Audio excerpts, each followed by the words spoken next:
అండి అందరికి.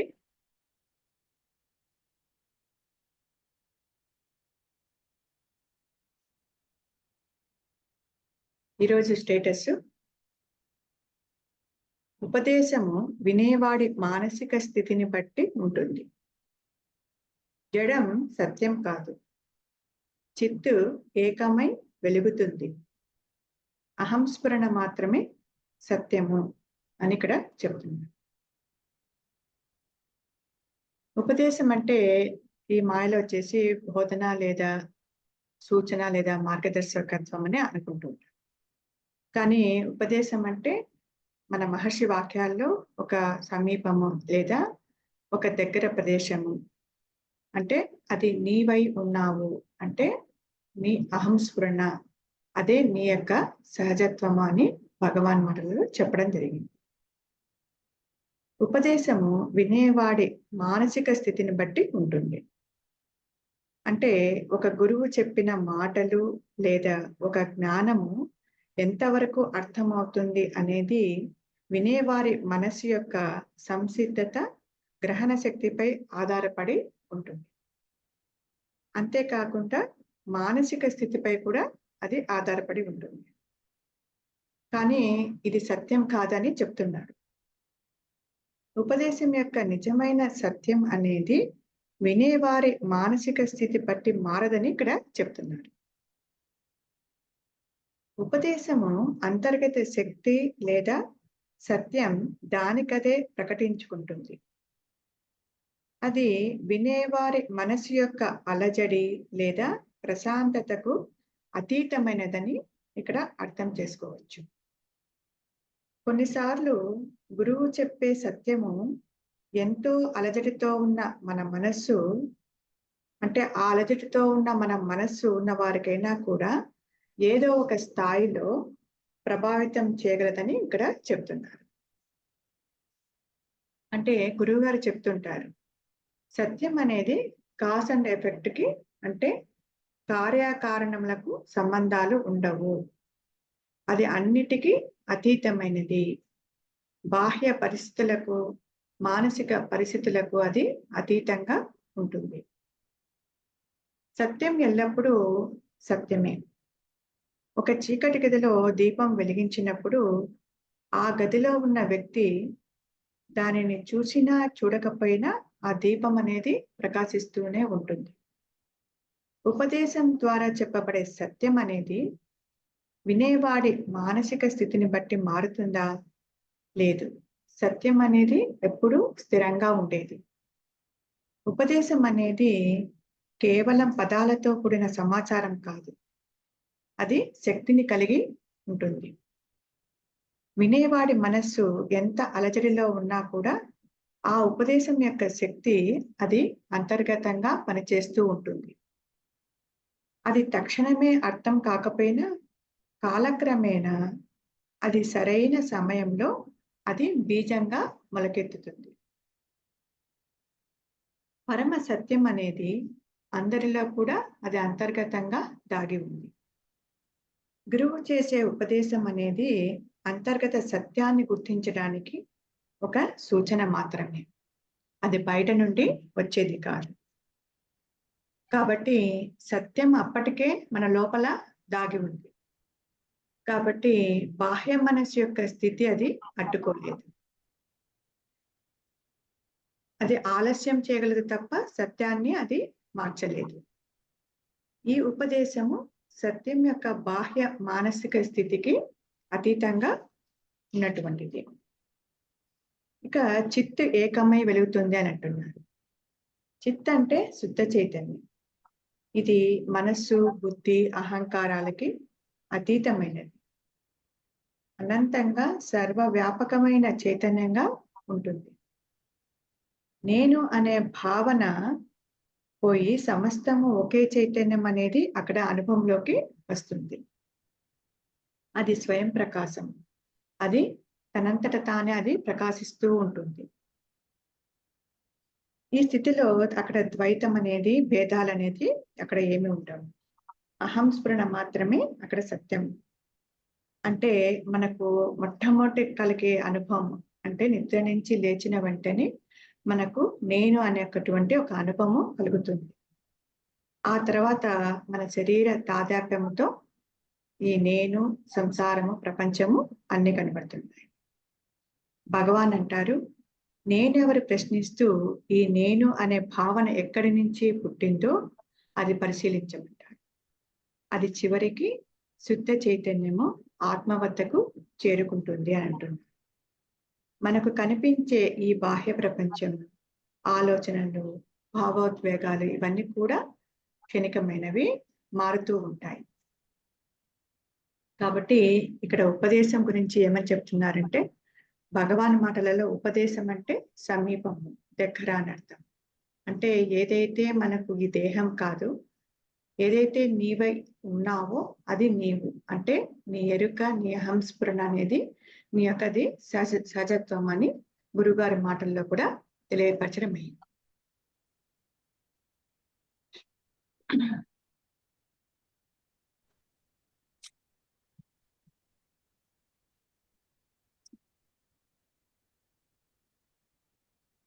రవి చెప్తామా? శ్రీనివాసరావు గారు.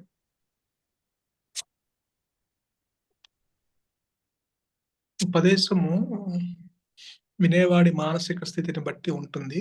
జడం సత్యం కాదు, చిత్తు ఏకమై వెలుగుతుంది, అహంస్మరణ మాత్రమే సత్యము అంటున్నారు ఇక్కడ భగవాను. అంటే ఇందాక అదే ఉపదేశము అంటే భగవాన్ ఇందాక మీరు చెప్తున్నట్టు ఉప అంటే సమీపముగా, దగ్గరగా అని మనకి చెప్తుంటారు.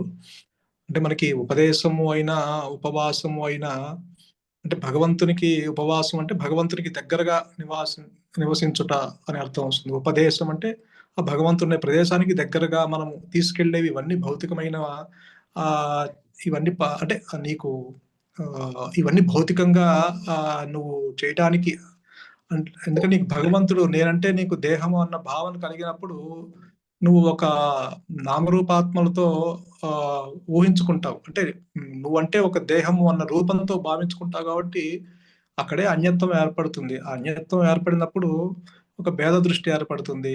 అంటే ఇతరులు ఉన్నారని, స్త్రీ అని, పురుషుడు లింగ భేదం ఏర్పడుతుంది ఆ జీవుడికి. అలానే భగవంతుడు కూడా తన రూపం కాబట్టి భగవంతుడు కూడా రూపం అనుకుంటాడు. తనకు విడిగా ఒక భగవంతుడు ఉన్నాడు అనుకుంటాడు. ఎక్కడో షోడశోపర పూజ చేయటము ఇట్లా తనకి నచ్చింది భగవంతుడు ఎక్కడో వైకుంఠంలోనో కైలాసంలోనో ఎక్కడి నుంచో వచ్చి తనకి మోక్షం ఇస్తాడని ఈ విధంగా తను ఎందుకంటే ఆమెని ఆపాదించుకుంటాడు. త్రాడును చూసి పాముని ఆపాదించుకున్నట్టు తనకు ఆ దృష్టి, ఆ భేద దృష్టి ఏర్పడింది అక్కడ. ఆ దేహ భావన కలిగినప్పుడు అక్కడ భగవంతుడు కూడా తనకు ప్రపంచం విడిగా ఉందని, భగవంతుడు విడిగా ఉన్నాడు అనుకుంటాడు. ఆ భావన కలుగుతూ ఉంటుంది. నాది నాదని, వీళ్ళని, అది అని, ఇదని, అంటే ఒక ఫలానా భావన కలుగుతూ ఉంటుంది. నేనంటే ఫలానా వ్యక్తినని, ఇలా నేనంటే ఫలానా గోత్రానికి సంబంధించిన వాడిని, ఫలానా జాతికి సంబంధించిన వాడిని, ఇలా ఫలానా అని నేను పక్కన జోడించుకుంటూ ఉంటాడు. అందుకని వీడికి భగవంతుడు కూడా ఫలానా ఒక భగవంతుడు అనుకుంటాడు తప్ప ఆ భగవంతుని యొక్క స్వరూపం ఏమిటో తెలియకుండానే ఆ భగవంతుడు విడిగా ఉన్నాడు అనుకుంటూ పూజ చేస్తూ ఉంటాడు. అందుకని ఇవన్నీ వచ్చాయి. ఉపదేశాలు, ఉపవాసాలు, దీక్షలు, మంత్రోపదేశాలు ఇవన్నీ ఎప్పటికైనా వాడు అక్కడికి తీసుకురావటానికి ఇవన్నీ కొంత మార్గాలుగా ఉపయోగపడతాయని చెప్పి ఉండవచ్చు. అసలు భగవాన్ కూడా నీవు ఉపదేశము అంటే నిజమైన గురువు ఏం చెప్తాడు, నీవు ఏది కాదో అది చెప్తాడు. నీవు అదే ఉన్నావు నాయన, నీలో ఉన్న అడ్డంకులు తొలగించుకో, నీకున్న ఈ దేహాత్మ బుద్ధిని తొలగించుకో, దానికి కర్తృత్వం లేకుండా ఉండు, నువ్వు కర్తవ్య కాదు, నువ్వు చేసే పనులు అహంకార రహితంగా ఉండేలా చూసుకో. ఇలా మనకి గురువు అది నిజమైన ఉపదేశం. నిజమైన గురువు చేసే ఉపదేశం అది.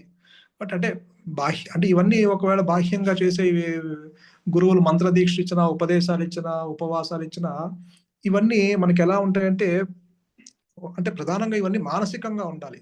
అంటే ఉపదేశమైనా, ఉపవాసమైనా మనకి ఎలా ఉండాలంటే ఏ భావాలు లేకుండా ఉండేటట్టు ఉండాలి. ఇవన్నీ ఏ భావాలు లేకుండా ఉండాలి. అంతేగాని నీకు కడుపు మార్చుకుంటం వల్ల నీకు వచ్చిన పెద్ద ప్రయోజనం ఉండదు. ఉపవాసం అన్నా, వాడు ఎంత ఉపదేశ దీక్ష తీసుకున్నా లేతే ఎంత మంత్రోపదేశం తీసుకున్నా వాడి భౌతికంగానే జపిస్తాడు కదా! అదే మనస్సు కదా అక్కడ పనిచేసేది. అదే మనస్సులో వాడేం తెలుసుకుంటాడు? మన అతీతంగా ఉన్న మనస్సుకు అతీతంగా ఉన్నది, ఇంద్రియాలకు అతీతంగా ఉన్నది, ఆ బుద్ధికి అందంది, దేహానికి అందింది, వీడి యొక్క పంచభూతాలకు అందింది, పంచేంద్రియాలకు అందింది.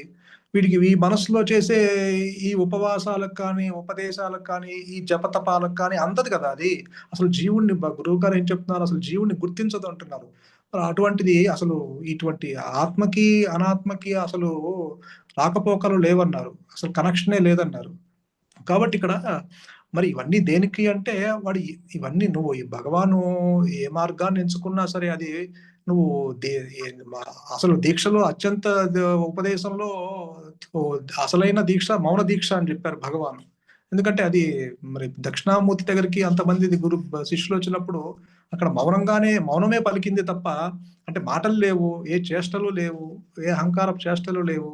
కేవలం అక్కడ మాటలు లేవు. మరి అక్కడ నలుగురు సనకసనందాదులు మరి తత్వచిత్తులు వాళ్ళు. వాళ్ళొచ్చి కూర్చున్నప్పుడు అక్కడ ఏ దీక్ష పనిచేసింది? మౌన దీక్ష పనిచేసింది. అంటే అనుగ్రహం కురిపించింది. కురిపించి ఆ వ్యక్తిత్వం నాశనం అయిందే తప్ప వాళ్ళేమి ఉపదేశాలు గాని, ఉపదేశం తీసుకోలేదే. ఎదురుగా ఉన్న దక్షిణామూర్తి ఆది గురువు దగ్గరికొచ్చి ఏ ఉపదేశం తీసుకోలా వాళ్ళు. కాబట్టి అక్కడ నిజమైన దీక్ష అదే మౌన దీక్ష. అదే అసలైన ఉత్తమ దీక్ష అంటారు. కాబట్టి ఇక్కడ ఇవన్నీ భౌతికంగా మనం ఎంత చేసుకున్నా ఇవన్నీ నీకు ఏ మార్గాన్ని ఎంచుకున్నా జ్ఞానమైన, భక్తి మార్గమైన, లేతే కుండలి అయినా, రాజయోగ మార్గాలైనా ఇవన్నీ ఆత్మని తెచ్చి నీ ఒడిలో ఒడిసిపెట్టలేవు. ఆ ఆత్మని అనుగ్రహించలేవు. అంటే ఆత్మలో నిన్ను సంసితుని చేయలేవు. ఎందుకంటే నువ్వు ఏది చేసినా మళ్ళీ ఈ మనస్సే కదా అక్కడ పనిచేసేది. కాబట్టి ఇక్కడ మనస్సు నష్టమవ్వాలి. అంటే నువ్వు చేసే పని మనస్సు నష్టపరిచే విధంగా ఉండాలి. అంటే ఏ భావాలు లేని నిశ్చల స్థితికి తీసుకెళ్ళే విధంగా ఉండాలి. నువ్వు చేసే ఉపవాసము నీ మనస్సు నిర్మలం అవ్వాలి. నీ మనస్సు ప్రశాంతత అవ్వాలి. అంతేగాని ఎప్పుడు ఉపవాసం అయిపోతుందా? ఎప్పుడు తిందామా? అన్నట్టు ఉండకూడదు.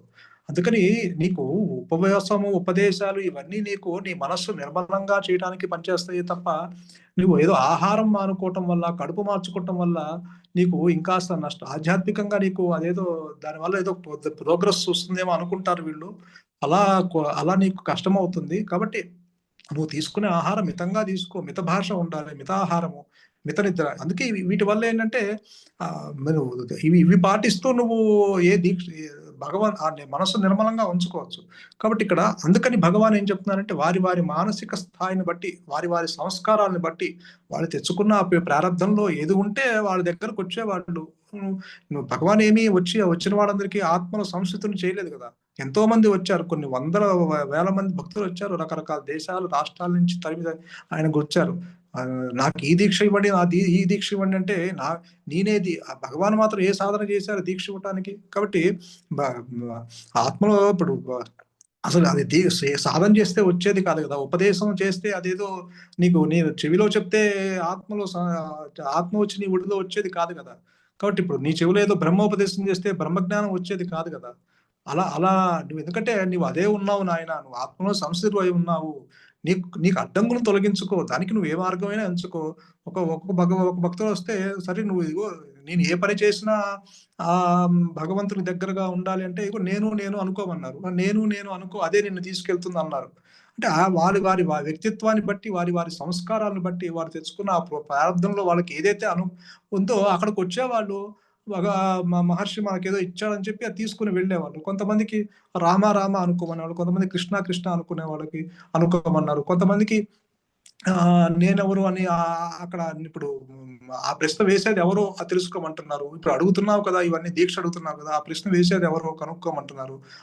ఆ తలంపులు ఎవరికో చూడు అంటున్నారు. ఇలా వచ్చిన వారి వ్యక్తిత్వాన్ని బట్టి చెప్పడం జరిగిందే తప్ప, భగవాన్ అంతమందికి అన్ని వేల ప్రశ్నల్లో మరి ఏ ప్రశ్నలోనూ జవాబు ఆత్మలో వచ్చి వాళ్ళకేమి అందించలేదు. కాబట్టి ఇక్కడ అది ఉపదేశమైన, ఉపవేశమైన వినేవాడి మానసిక స్థాయిని బట్టి ఉంటుంది అంటున్నారు.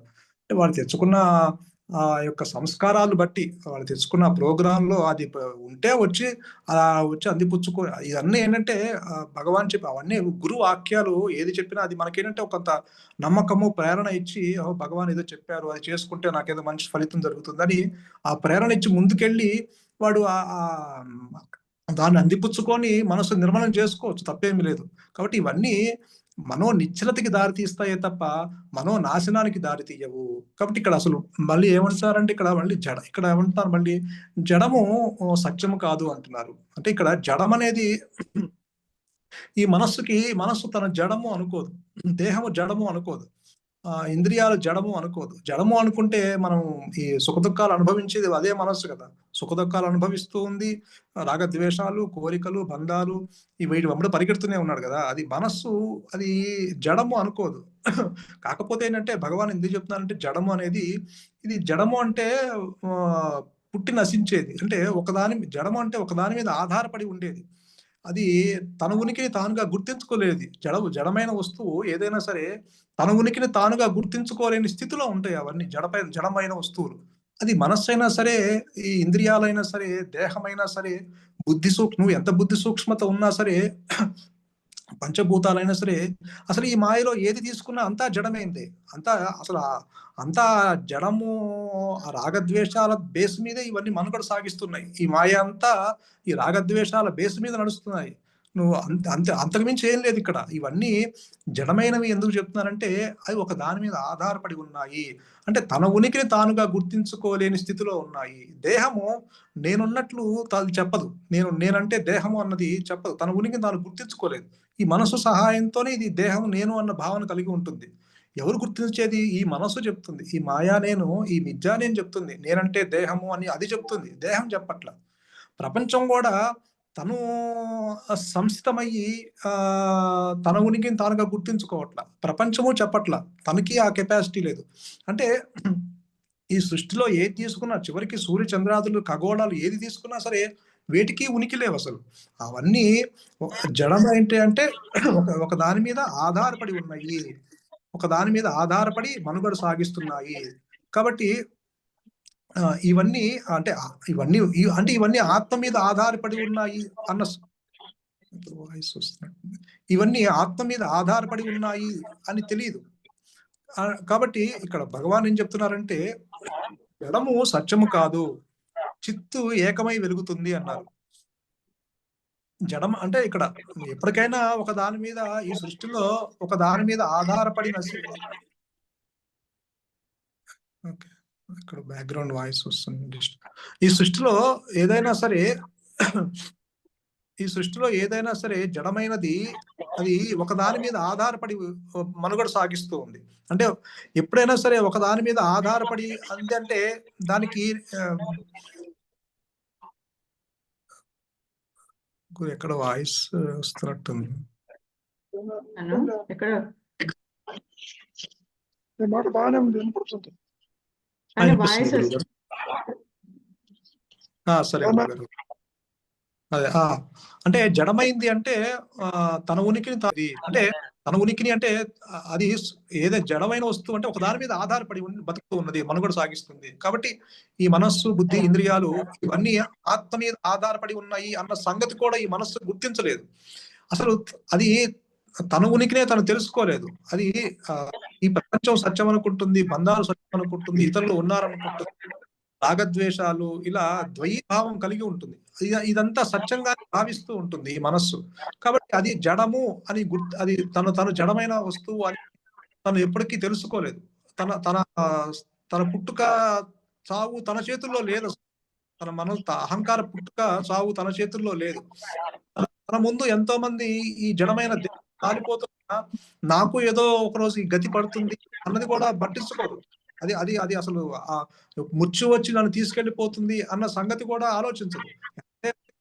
అది గతాన్ని స్మరిస్తుంది, భవిష్యత్తును ఊహిస్తుంది, ఆలోచనలతో అది తాదాప్యం చెంది వాటితో అది మనుగడ సాగిస్తుంది తప్ప నేను కూడా ఎప్పుడో అప్పుడు అంతరించిపోతాను, ఈ దేహం రాలిపోయినట్టు. ఎందుకంటే అది ఇప్పుడు మనకి ఇది మనసు కూడా నిద్రావస్థలో ఇవన్నీ లయమైపోతున్నాయి కదా. ప్రపంచం ఇవన్నీ భార్య, పిల్లలు, బంధువులు, వస్తువులు, ఇల్లు, వాకిలి, ఇదంతా చివరికి తను తెచ్చుకున్న సంపద, చివరికి తను పూజించే భగవంతుడు, ఉపదేశాలు, ఈ ఉపవాసాలు ఇవన్నీ ఈ నిద్రలో లయమైపోతున్నాయి. అంటే అక్కడ ఏమీ లేవు. అంటే అక్కడ అంటే ఈ మనస్సు 3 అవస్థలు మారుతూ ఉన్నది కదా. కాబట్టి ఈ మారేది సత్యము కాదు. కేవలం మనం కొంత అవగాహన చేసుకొని దాని జోలికి వెళ్ళకుండా ఉండటానికి ఇవన్నీ మనకు ఈ గురు వాక్యాలు గాని, భగవాన్ చెప్తున్న వాక్యాలు. కాబట్టి ఇక్కడ ఎందుకు సత్యము కాదు అంటే, ఈ మనస్సు 3 అవస్థల్లోనూ మారుతూ ఉంది. మారేది సత్యము కాదు. అంటే ఈ సత్యం అంటే అది ఈ కాలాలకి సంబంధం లేకుండా, అది దేనితోనూ సంబంధం లేకుండా, అది నేనున్నాను అన్న అహంస్ఫురణ ఏదైతే ఉందో, అది జ్ఞానవృత్తి చేత తన్ను తాను తెలుసుకుంటూ ఈ సృష్టికి ఆధారంగా ఉన్నది. అది వీటన్నిటికీ ఆధారంగా వీడు మనుగడ సాగించటానికి అది ఉండబట్టి ఇదంతా మనుగడ సాగిస్తున్నాయి కాబట్టి అంటే దాంట్లో ఎటువంటి మార్పు లేదు. కాబట్టి అది సత్యము అని భగవాన్ మనకు చెప్తున్నారు ఇక్కడ. ఈ మారేది ఈ వస్తువుతో ఈ క్షీణించేది నీవు కాదు. కాబట్టి ఈ మనస్సు 3 అవస్థల్లోనూ మారుతూ ఉంది కాబట్టి ఈ మనస్సు 3 అవస్థల్లోనూ మారుతూ ఉంది కాబట్టి మారేది సత్యం కాదు, మారంది సత్యము అని చెప్తున్నారు ఇక్కడ భగవాను. అలానే చిత్తు ఏకమై వెలుగుతుంది అన్నారు. అహం స్ఫురణ మాత్రమే సత్యం అంటున్నారు ఇక్కడ. అంటే సచ్చిత్ ఆనందం అంటారు. అంటే అది ఇక్కడ మనకి చిత్ అంటే ఉనికి ఎరుక లేక ఉనికితో కూడి ఉండటం. దాని స్వరూపము ఆనందము అని చెప్తున్నారు భగవాన్ ఇక్కడ. అంటే నేనున్నానన్న అహంస్మరణ ఏదైతే ఉందో అది ఉనికి లేక ఎరుకతో కూడి అనంతంగా ఎల్లలు లేకుండా, పరిధులు లేకుండా, అన్యత్వం లేకుండా, ఆలోచన లేకుండా, ఘనాతి ఘనంగా ఈ సృష్టికి ఆధారంగా ఉన్నది. కాబట్టి అది మాత్రమే సత్యము. అదే అది ఏకమై వెలుగుతుంది అంటే, ఏకమై అంటే అది వెలుగంటే ఏదో సూర్యప్రకాశం. అంటే అది తన్ను తాను ప్రకాశించుకుంటూ, తన్ను తాను తెలుసుకుంటూ సెల్ఫ్ ట్రైనింగ్, తన్ను తాను తెలుసుకుంటూ ఈ సృష్టిని ప్రకాశింపచేస్తూ ఉంది. అది ఏకమై అంటే రెండవది లేనిది, అన్యత్వం లేనిది, ఆలోచనలు లేనిది, దానిలో సృష్టి లేదు అసలు. కాబట్టి అది ఏకమై అంటే వెలుగు కాదది. ఉన్నది అదే అంటే ఏకం అద్వయం అంటారు. అంటే రెండవది లేనిది, తను తాను తెలుసుకుంటూ ప్రకాశించేది అంటారు ఇక్కడ. కాబట్టి అటువంటిది చిత్తు ఏకమై వెలుగుతుంది. అదే అహంస్ఫురణ మాత్రమే సత్యం అంటున్నారు. కాబట్టి అది అంటే అది భగవాన్ ఆత్మలో సంస్థుడయి ఉన్నది నేను యథార్థముగా ఉన్నది ఆత్మస్వరూపం మాత్రమే. ఇవన్నీ లేవు. ఉన్నది గురువు గారు కూడా చెప్పేది యథార్థముగా ఉన్నది అహంస్ఫురణ మాత్రమే, లేనిది సృష్టి అని చెప్తున్నారు కాబట్టి, అంటే ఈ మనసు దాన్ని తెలుసుకోలేదు కాబట్టి, అది అసలు ఆత్మ అంటే ఏంటో తెలియదు కాబట్టి, అహంస్ఫురణ అంటే ఏంటో తెలియదు కాబట్టి, ఇక్కడ భగవాన్ చెప్పినా, గురువు గారు చెప్పినా, ఎవరేం చెప్పినా కూడా ఇవన్నీ మనకేంటంటే నువ్వు ఏ మార్గాన్ని ఎంచుకున్నా నీ మనస్సును నిశ్చలం చేసుకుంటానికి ముందు అది ప్రయత్నం చెయ్యి. ఇక్కడ నిశ్చలంగా ఉండటమే పద్ధతి. అంతకు మించి నువ్వు చేసేది ఏం లేదు. ఊరక ఉండటమే ఇక్కడ. అంటే కర్తవి నీవు కాదని గ్రహించు. కాబట్టి రాగద్వేషాల జోలికి వెళ్ళకుండా, ప్రపంచం జోలికి వెళ్ళకుండా, నిశ్చలుడువై, బంధరహితుడవై, గుణరహితుడవై ఉండు. ఖచ్చితంగా the self that does everything కాబట్టి అది నీలో మార్పు తీసుకొచ్చి నిన్ను మట్టు పెట్టి తన స్వరూపాన్ని నీ స్వరూపంగా ప్రకటించడానికి ఇక్కడే నిండైన అవకాశం ఈ మానవ జన్మలోనే ఉన్నది. కాబట్టి దాన్ని మనము సద్వినియోగం చేసుకొని ఆ యొక్క ప్రేరణని ముందు అందిపుచ్చుకోవటం మనం చేయాల్సిన పని అని మనకి చెప్తున్నారు గురువు.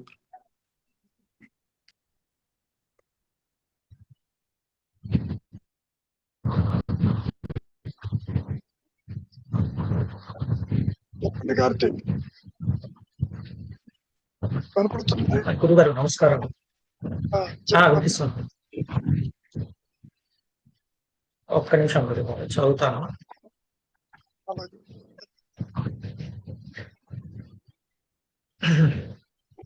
ఉపదేశము వినేవాడి మానసిక స్థితిని బట్టి ఉంటుంది. జడం సత్యం కాదు, చిత్ ఏకమై వెలుగుతుంది. అహం స్ఫురణ మాత్రమే సత్యం. నేను ఇక్కడ నుంచి స్టార్ట్ చేస్తాను గురుగారు. ఫస్ట్ అహం స్ఫురణ నుంచి స్టార్ట్ చేస్తాను. అహం స్ఫురణ అంటే నేనుగా ఉండడమే అహం స్ఫురణ. అంటే ఈ నేనుగా ఉండడానికి ఎలాంటి ఐడెంటిఫికేషన్ తో పని లేదు. దానికి ఐడెంటిఫికేషన్ తో పనే లేదన్నమాట. సో నేను ఎప్పుడు నేనుగానే ఉంటుంది.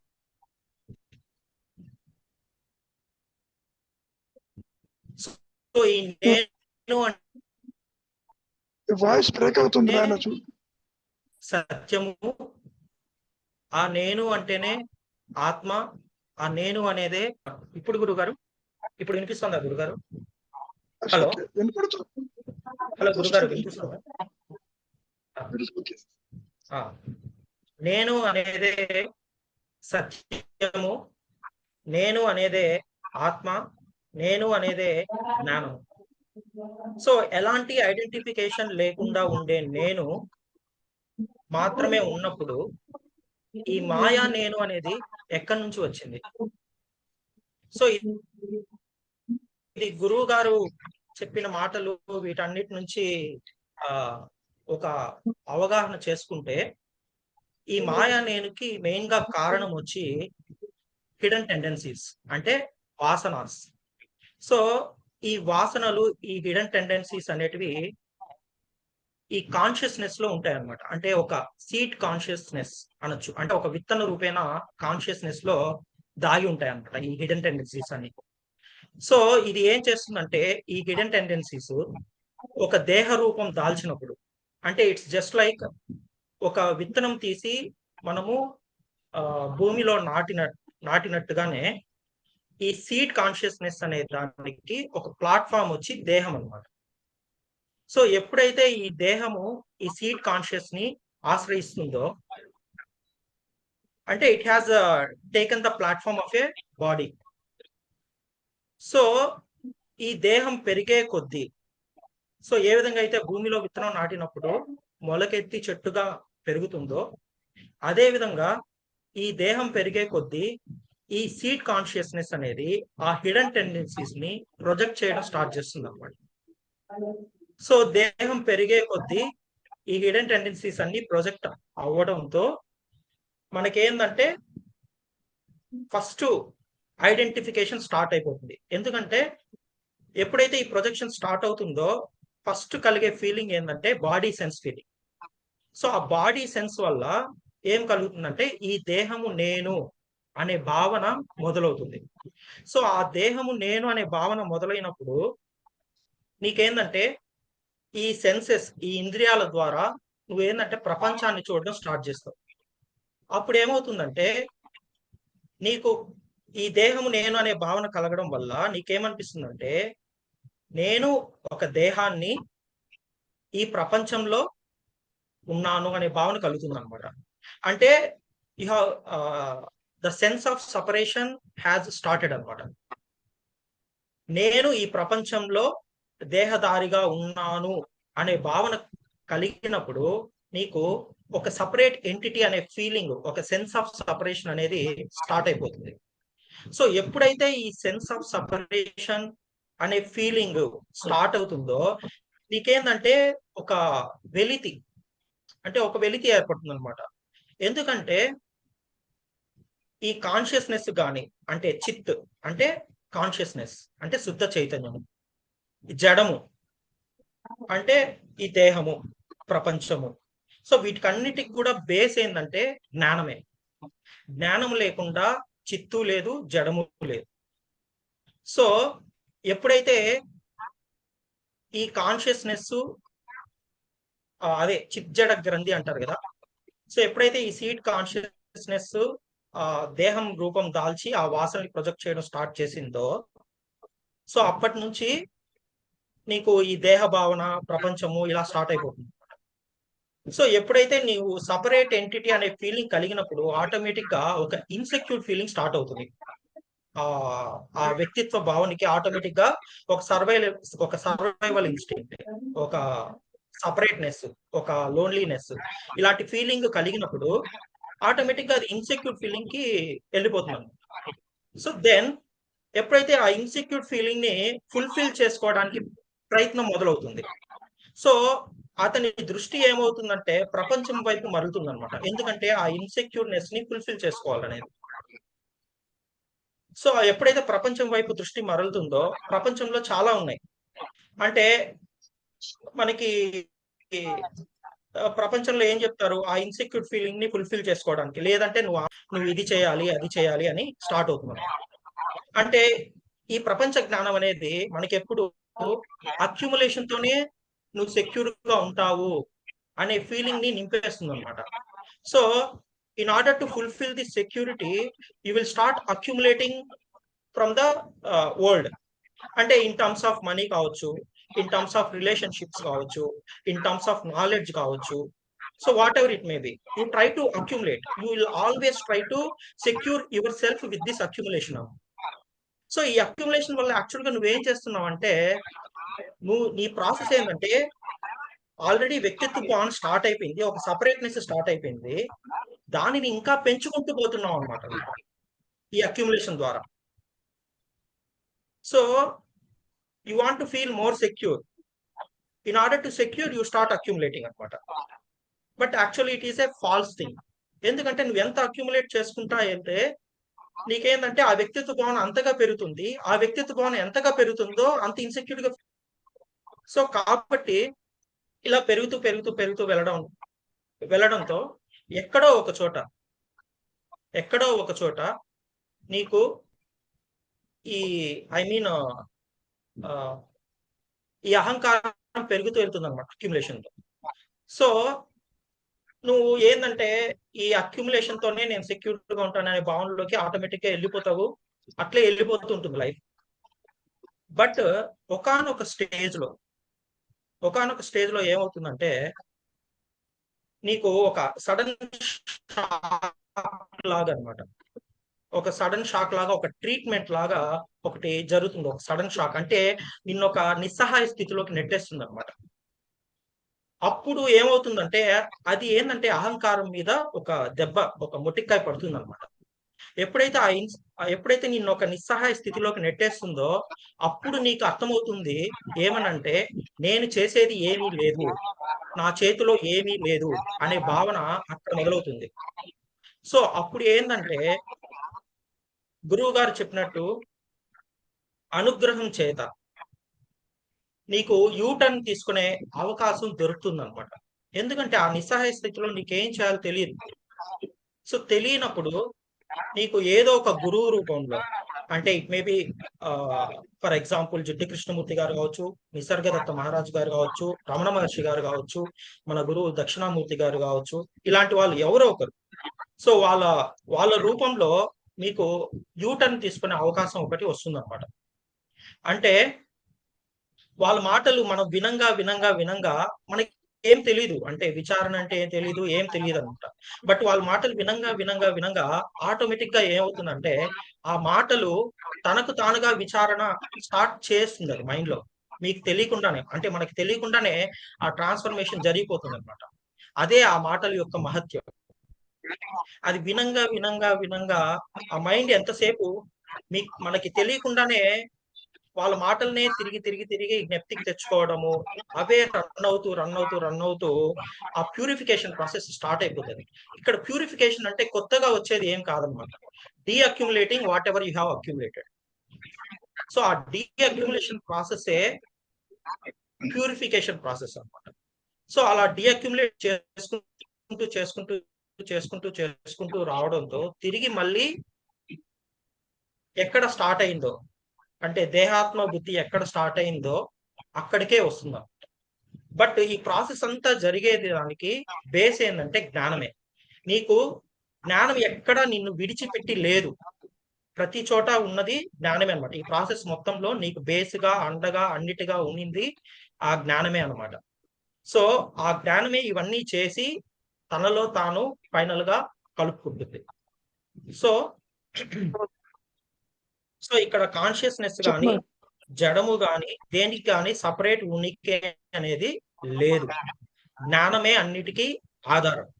ఇక్కడ జ్ఞానం అనేది ఏంటంటే, జ్ఞానం అని ఎందుకు చెప్తున్నామంటే అంటే అది ఏదో కొత్తగా వచ్చేది కాదనమాట, పోగొట్టుకునేది కాదు. జ్ఞానం అంటే జ్ఞానమే అంతే. సో దానికి సపరేషన్ అంటూ ఏం లేదు. సో ద ఇంటెలిజెన్స్ ఆర్ జ్ఞానం అనేది కొంచెం ఎగ్జాక్ట్ గా అనిపిస్తుంది, ఎందుకంటే ప్రతి దానికి ఆధారం అయినప్పుడు అదే జ్ఞానం అవుతుంది. సో ఇక్కడ ఐడెంటిఫికేషన్ అసలు ఛాన్సే లేదు, ఐడెంటిఫికేషన్ అంటే సపరేషనే. సో ఆ సపరేషన్ అనేది లేదు అని తెలుసుకోవడమే విచారం. చాలా బాగా చెప్పావు నాయన కార్తీక్. ఉన్న కాస్త సమయంలో ఎప్పుడైతే నీవు కానీ దానితో ఐడెంటిఫై అయిపోయావు, అక్కడ పరిమితత్వం ఏర్పడుతుంది. నువ్వు అన్నట్టు భయం వస్తుంది, ఇన్సెక్యూరిటీ వస్తుంది. ఇక్కడి నుంచి ఎలా బయటపడాలనుకుంటాడు. నిజానికి అటువంటి భావన కలగటం కూడా అనుగ్రహమే. అనుగ్రహమే ఈ జీవుణ్ణి నడిపిస్తుంది. అనుగ్రహమే ది గ్రేటెస్ట్ ఉపదేశం. విడిగా ఏ ఉపదేశాలు ఉండవు.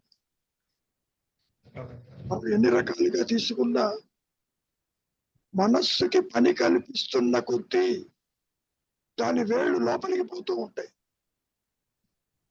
ఆదిశంకరుడు ఒకటే మాట అంటారు, వివేకం అన్న ఖడ్గంతో అహంకారపు వేళ్ళని నరికి పారేయమంటాడు. చెట్టు నరికినట్టు నరకటం కుదరదు, కానీ ఆలోచనలు ఎప్పుడైతే నియంత్రిస్తావో, ఆలోచన రహిత స్థితికి నీవు వస్తావో, అప్పుడు నీకు వద్దున్న ఆత్మే ప్రకాశిస్తుంది అక్కడ. అదే మహర్షి అంటారు, నీ ప్రయత్నము అడ్డు తొలగించేదే తప్ప ఆత్మని ప్రకాశం కాదు. ఇక్కడ నీకు తెలిసిన తెలియకపోయినా అహంస్ఫురణతోటే ఈ మాయ అంతా ఆవరించి ఉంటుంది. మాయ అంటే అవస్థలు, మాయ అంటే ద్వైతము, మాయ అంటే జనన మరణాలు, మాయ అంటే బంధము, మాయ అంటే సంసారం. ఇవంతా కూడా ఆలోచన రూపంలో ఉంటాయి.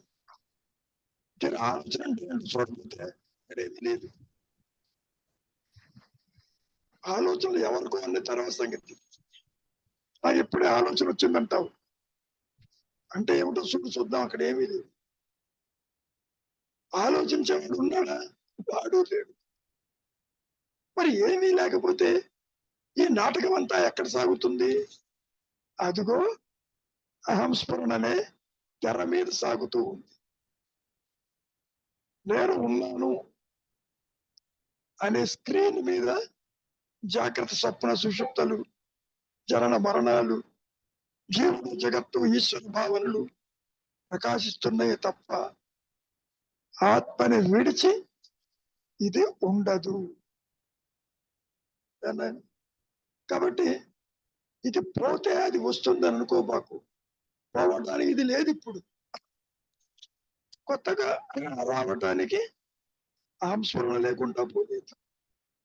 సమస్య ఎక్కడ వస్తుందంటే వ్యక్తిత్వంతో ఆత్మను తెలుసుకోవాలని, వ్యక్తిత్వంతో భగవంతుని దర్శించాలి అంటే ప్రమాదం వస్తుంది, దర్శించలేదు.